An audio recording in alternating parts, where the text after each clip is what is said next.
গত দশকের এক সময় যাকে অযোগ্য রাষ্ট্র বলে হেয় করা হতো, সে বাংলাদেশি সহস্রাব্দের শুরুতে এশিয়ার দ্রুততম বর্ধনশীল অর্থনীতির একটিতে পরিণত হয়।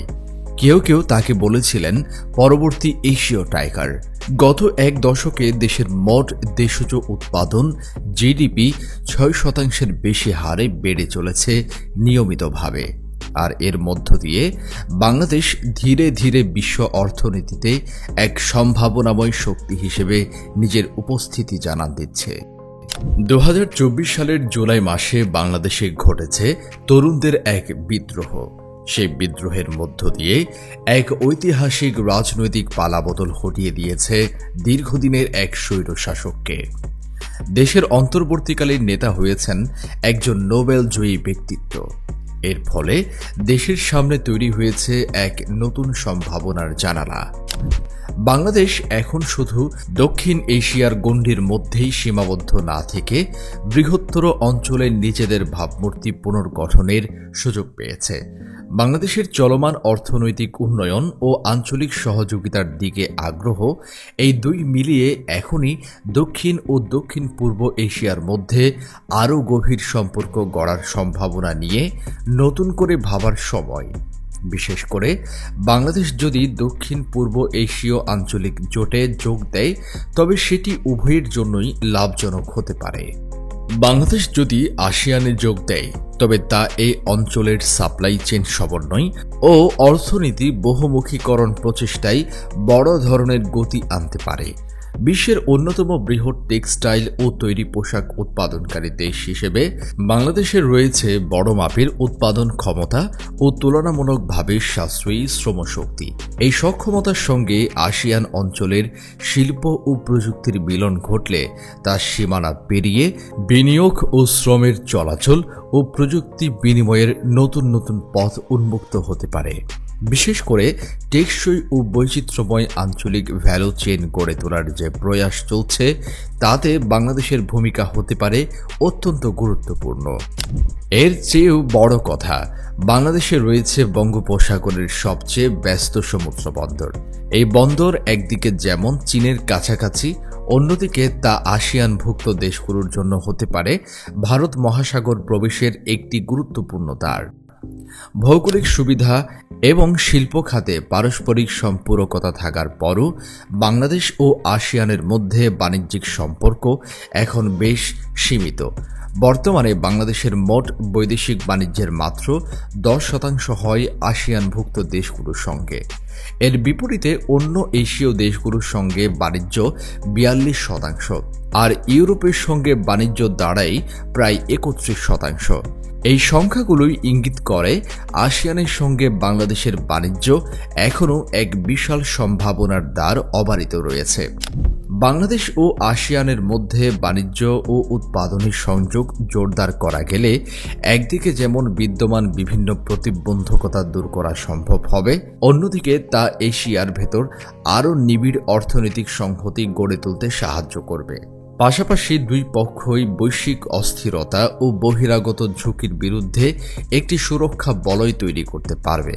বর্তমান বিশ্বে যখন ভূ রাজনৈতিক টানাপোড়েন বেড়েই চলেছে এবং সাপ্লাই চেইন পুনর্গঠিত হচ্ছে, তখন এই ধরনের আঞ্চলিক সহযোগিতা আরও তাৎপর্যপূর্ণ হয়ে উঠছে।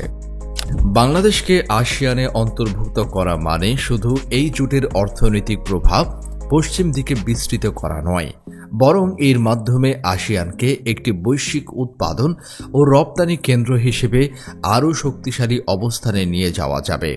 আর বাংলাদেশের জন্য আসিয়ানের সদস্যপদ মানে হবে একটি বৃহত্তর অভিন্ন বাজারে প্রবেশাধিকার পাওয়া। সেই সঙ্গে বাংলাদেশ পাবে রিজিওনাল কম্প্রিহেন্সিভ ইকোনমিক পার্টনারশিপের RCEP মতো আঞ্চলিক অর্থনৈতিক কাঠামোয় আরও গভীরভাবে যুক্ত হওয়ার সুযোগ। আর আসিয়ান বাংলাদেশ থেকে পাবে একটি তরুণ শ্রমশক্তি, বিকাশমান ভোক্তা শ্রেণী এবং সুপ্রতিষ্ঠিত শিল্পভিত্তি। এই সুযোগ কাজে লাগিয়ে আসিয়ান জোট দীর্ঘমেয়াদী প্রতিযোগিতার সক্ষমতাকে আরও মজবুত করতে পারে। তাছাড়া বাংলাদেশের যে শুধু বড় শিল্পভিত্তি আছে তাই নয়, এটি দক্ষিণ পূর্ব এশিয়ায় কর্মরত অভিবাসী শ্রমিকদের অন্যতম বড় অংশই আসে এখান থেকে। বিশেষ করে নির্মাণ ও কৃষি খাতে বিপুল সংখ্যক বাংলাদেশি কাজ করছেন এই অঞ্চলে। যদি বাংলাদেশকে আসিয়ানের সদস্যপদ করা হয় তাহলে শ্রমিক চলাচল আরও সংগঠিত ও পারস্পরিক লাভজনক উপায়ে পরিচালনা করা সম্ভব হবে। একই সঙ্গে পুরো অঞ্চলে শ্রমনীতির মান এক করার সুযোগ তৈরি হবে। এতে শ্রমিকদের অধিক সুরক্ষা নিশ্চিত করা যাবে এবং যেসব দেশে তারা কাজ করেন সেসব দেশের মানব সম্পদ উন্নয়ন আরও টেকসই হবে। এই মুহূর্তে এমন সংযুক্তি আরও জরুরি হয়ে উঠছে। আসিয়ানের বেশ কয়েকটি সদস্য দেশ এখন শ্রমশক্তি সংকট ও বার্ধক্যজনিত জনসংখ্যার সমস্যায় পড়ছে, যেমন থাইল্যান্ড, সিঙ্গাপুর ও ভিয়েতনামে ইতিমধ্যেই এমন জনসংখ্যাগত পরিবর্তন শুরু হয়েছে। এই বাস্তবতা তাদের ভবিষ্যতের অর্থনৈতিক প্রবৃদ্ধিকে বাধাগ্রস্ত করতে পারে। এর বিপরীতে বাংলাদেশের রয়েছে একটি বড়, তরুণ এবং ক্রমশ শিক্ষিত হয়ে ওঠা জনসংখ্যা। এই শ্রমশক্তি আসিয়ানের জন্য হতে পারে একটি আদর্শ পরিপূরক, যা শ্রমের ঘাটতি পূরণ করতে এবং গোটা অঞ্চলের উৎপাদন ক্ষমতা বাড়াতে সহায়তা করবে। বাংলাদেশে বিজ্ঞান, প্রযুক্তি, প্রকৌশল ও গণিত বিষয়ে পড়াশোনা করা বিপুল সংখ্যক তরুণ রয়েছেন। তাদের অনেকেরই পূর্ণ সম্ভাবনা কাজে লাগানো হচ্ছে না। যারা কাজ করছেন তাদের পারিশ্রমিক কম। এই উদীয়মান মেধাবী জনশক্তি আসিয়ানের প্রযুক্তি খাতে, বিশেষ করে সেমিকন্ডাক্টর শিল্প গড়ে তোলার স্বপ্ন বাস্তবায়নে গুরুত্বপূর্ণ ভূমিকা রাখতে পারে। মালয়েশিয়া, ভিয়েতনাম ও সিঙ্গাপুরের মতো দেশগুলো বর্তমানে উন্নত উৎপাদন খাতে বড় পরিমাণে বিনিয়োগ করছে। সেই পটভূমিতে বাংলাদেশের অংশগ্রহণ আরও তাৎপর্যপূর্ণ হয়ে উঠছে। বাংলাদেশ যদি আসিয়ানের সাথে যুক্ত হয় তবে তা শুধু জোটটির উৎপাদন ও উদ্ভাবনী সক্ষমতায় বাড়াবে না, বরং নতুন বিনিয়োগ, দেশান্তরিত সহযোগিতা এবং প্রযুক্তি বিনিময়ের পথও খুলে দেবে। অধ্যাপক মোহাম্মদ ইউনুস এই ভাবনার প্রতি দৃঢ় আগ্রহ প্রকাশ করেছেন এবং বাংলাদেশকে আসিয়ানে অন্তর্ভুক্ত করার জন্য মালয়েশিয়া, থাইল্যান্ড সহ বিভিন্ন আসিয়ান দেশের সমর্থন চেয়ে সক্রিয়ভাবে প্রচেষ্টা চালিয়ে যাচ্ছেন। তবে এখন পর্যন্ত সদস্য দেশগুলোর প্রতিক্রিয়া বেশ নিস্তেজ। আনুষ্ঠানিকভাবে কেউ প্রকাশ্যে সমর্থন বা জোরালো আলোচনার ইঙ্গিত দেয়নি। তবু প্রস্তাবটি আসিয়ান দেশগুলোর পক্ষ থেকে গুরুত্ব সহকারে বিবেচনার দাবি রাখে। দশকের পর দশক ধরে বাংলাদেশ নীরবে বিশ্বের সামাজিক উদ্ভাবনের ধারায় গুরুত্বপূর্ণ প্রভাব রেখেছে, বিশেষ করে উন্নয়নশীল দেশগুলোই, যার মধ্যে দক্ষিণ পূর্ব এশিয়াও আছে। আন্তর্জাতিক ভূ রাজনীতির আলোচনায় বাংলাদেশ প্রায়ই উপেক্ষিত থাকলেও দারিদ্র্য, বৈষম্য ও মৌলিক সেবার প্রবেশাধিকারের মতো গভীর সমস্যার সমাধানে তৃণমূল পর্যায়ে জনগণের অংশগ্রহণে গড়ে ওঠা মডেল তৈরি ও প্রয়োগে দেশটি অগ্রণী ভূমিকা রেখেছে। এই আন্দোলনের কেন্দ্রবিন্দুতে রয়েছেন বাংলাদেশের অন্তর্বর্তীকালীন নেতা মোহাম্মদ ইউনুস। যিনি গ্রামীণ ব্যাংকের মাধ্যমে ক্ষুদ্র ঋণ ব্যবস্থা চালু করে ছোট ছোট জামানতবিহীন ঋণ দিয়ে দরিদ্রদের উদ্যোক্তা ও স্বনির্ভর হয়ে ওঠার এক নতুন পথ দেখিয়েছেন। এর মধ্য দিয়ে বিশ্বজুড়ে দারিদ্র্য বিমোচনের ধারণাকেই বদলে দিয়েছেন। ক্ষুদ্র ঋণ ছাড়াও বাংলাদেশে গড়ে উঠেছে সামাজিক উদ্যোগ ও সমবায় শিক্ষা কার্যক্রমের এক বৈচিত্র্যময় পরিবেশ, যেখানে জনসেবা ও উদ্যোক্তা ভাবনার মধ্যের সীমারেখা অনেকটাই মুছে গেছে। এই ক্ষেত্রে বাংলাদেশের অন্যতম অনন্য প্রতিষ্ঠান হল বিশ্বের সবচেয়ে বড় এনজিও ব্র্যাক। আসিয়ান সহ ১ ডজনেরও বেশি দেশে ব্র্যাক তাদের কার্যক্রম বিস্তার করেছে এবং স্থানীয় বাস্তবতার সঙ্গে তাদের মডেল সফলভাবে খাপ খাইয়ে নিয়েছে। ফিলিপাইনে ব্র্যাক দেশটির শিক্ষা মন্ত্রণালয়ের সঙ্গে অংশীদারিত্বে অল্টারনেটিভ ডেলিভারি মডেল নামের একটি কর্মসূচি চালিয়েছে। এর মাধ্যমে সংঘাত পীড়িত এবং দুর্গম অঞ্চলে মানসম্মত শিক্ষার সুযোগ পৌঁছে দেওয়া সম্ভব হয়েছে। ব্র্যাকের এই সমন্বিত পদ্ধতিতে স্বাস্থ্য, শিক্ষা, জীবিকা ও আর্থিক সেবাকে এক সূত্রে গাঁথা হয়েছে।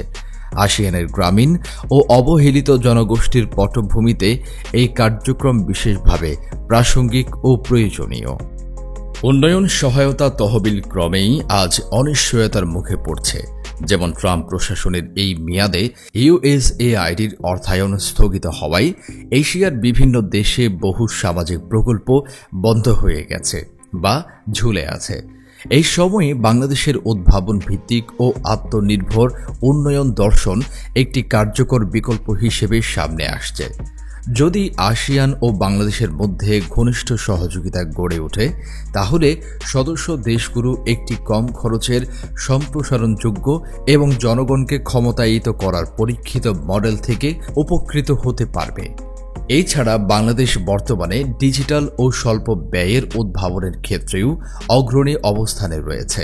এর মধ্যে রয়েছে স্বল্প মূল্যের চিকিৎসা সরঞ্জাম, মোবাইল ব্যাংকিং সেবা এবং স্থানীয়ভাবে অভিযোজিত জলবায়ু পরিবর্তন মোকাবিলার কৌশল সহ নানান ক্ষেত্রে।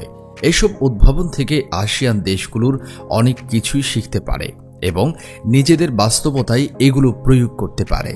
এইসব মডেল তাৎক্ষণিক উন্নয়ন চাহিদা পূরণ করার পাশাপাশি ভবিষ্যতের নানান ঝুঁকি, যেমন জলবায়ু পরিবর্তন বা জনস্বাস্থ্য সংকট মোকাবিলার সক্ষমতাও গড়ে তোলে।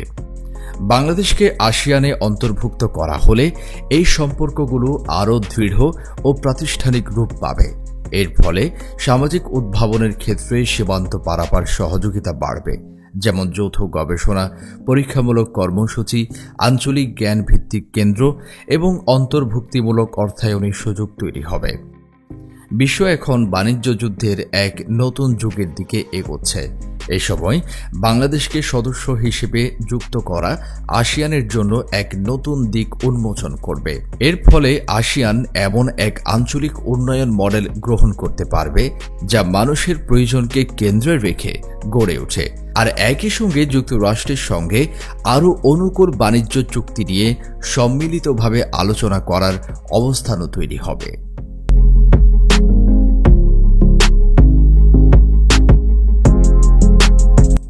তো বন্ধুগণ, এই ছিল আমাদের আজকের ভিডিও সম্পর্কে আপনার মূল্যবান মতামত আশা করছি।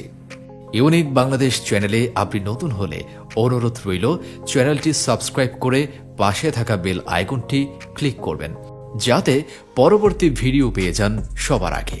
সবাইকে অসংখ্য ধন্যবাদ ভিডিওটি দেখার জন্য।